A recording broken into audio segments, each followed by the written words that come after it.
Hello बच्चों, let's read the question. The question says which of the following is not an economic activity. Question में हमसे पूछा गया है इनमें से कौन सी जो इकोनॉमिक एक्टिविटी नहीं है. A says production, B says fishing, C says farming, D says cooking by a housewife for the family. ठीक है, इनमें से हमें बताना कौन सी इकोनॉमिक एक्टिविटी नहीं है. तो हमारे पास दो तरह की एक्टिविटीज़ होती है, इकोनॉमिक एंड नॉन इकोनॉमिक. तो यहाँ पे इकोनॉमिक एक्टिविटी नहीं है उसकी बात की गई है. तो पहले इकोनॉमिक एक्टिविटीज़ देख लेते क्या होती हैं. Are those activities which are related to which are done to earn money. ठीक है, जिसमें हम पैसे के लिए जो है कोई भी काम पैसे के लिए करते हैं तो हमारे पास इकोनॉमिक एक्टिविटीज़ आती है.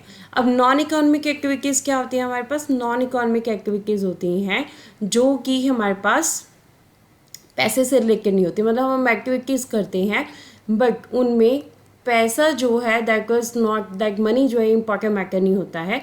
अब देखिए, अगर हम ऑप्शंस की बात करें, पूछा हमसे नॉन इकोनॉमिक एक्टिविटी के बारे में है. तो प्रोडक्शन प्रोसेस जब होता है तो यहाँ पर प्रोडक्शन प्रोसेस कोई भी करोगे तो आप मनी के लिए करोगे तो ये इकोनॉमिक एक्टिविटी है. So this is incorrect. Fishing, आप फिशिंग करोगे, आप फिशिंग करेंगे तो फिशिंग करके इसको जो है जब आप सेल करोगे तो ये भी आपका इकोनॉमिक एक्टिविटी हो जाएगा. फार्मिंग भी इकोनॉमिक एक्टिविटी हो जाएगा क्योंकि एग्रीकल्चर प्रोडक्ट को आप आगे सेल करोगे. But cooking by a housewife for the family, ठीक है, अगर हाउस वाइफ जो है वो घर में फैमिली के लिए कुक करती है तो ये हमारे पास नॉन इकोनॉमिक एक्टिविटी हो जाता है. वो किसी मतलब मनी पैसे के लिए जो कुकिंग नहीं करती है. तो हमारे पास आंसर क्या आएगा. आंसर हमारे पास आएगा ऑप्शन डी.